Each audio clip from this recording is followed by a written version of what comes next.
Magandang tanghali mga kabay. So ayan, meron po akong estimate dito. 39564 letter E. Ang model nito mga kabay, DWE8100S.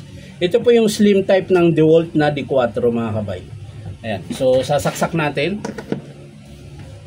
Ayan po. Wala po siyang power.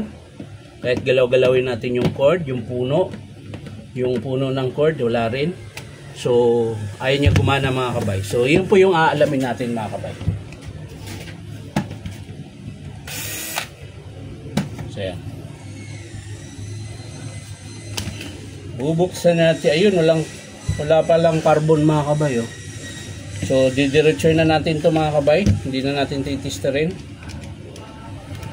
Napaliwanag ko nila kung nasira. Ayun. Hindi na talaga natin titisterin dahil nakita natin yung sira. Ayan po. Sira po yung armature mga kabay. Ayan. Ito po. Yan po yung sira. Yung napapansin nyo, nakaangat. Ayan.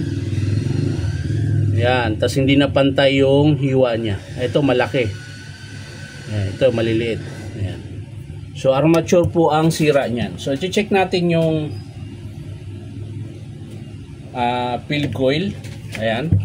Para malaman natin kung may contact yung field coil mga kabay. Ayan. Check natin. Ayan. So pumapalo yung tester mga kabay. Check natin yung field coil. So ayan, meron. Kabila. Dito tayo sa kabila. Ayan, meron din mga kabay. So buo yung field coil niya.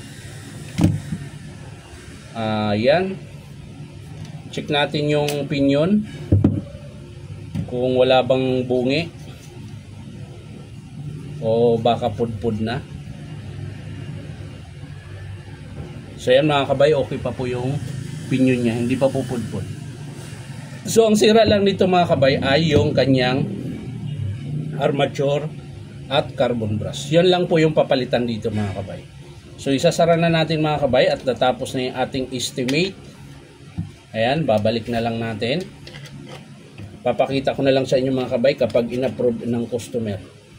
Ayan. Papakita ko sa inyo kung paano ikabit yung armature at paano ilipat yung bearing sa harapan. Yan. So isasara na lang natin mga kabay dahil natapos na. Sa mga gusto magpa-repair mga kabay, punta lang kayo dito sa Powerman Hardware 530 T. Alonso, Santa Cruz, Manila. Ayan. Hanapin nyo lang po yung DeWalt na signboard. Ayan. So may kasamahan pa to mga kabay. Grinder din pero ano yung 8200 hindi siya slim type. So ayan mga kabay, maraming salamat sa panonood at palike and share na rin po at syempre po baka naman pwede makahingi sa inyo ng isang subscribe dito po sa aking YouTube account na Inom Tabay. So maraming salamat ulit. Bye bye.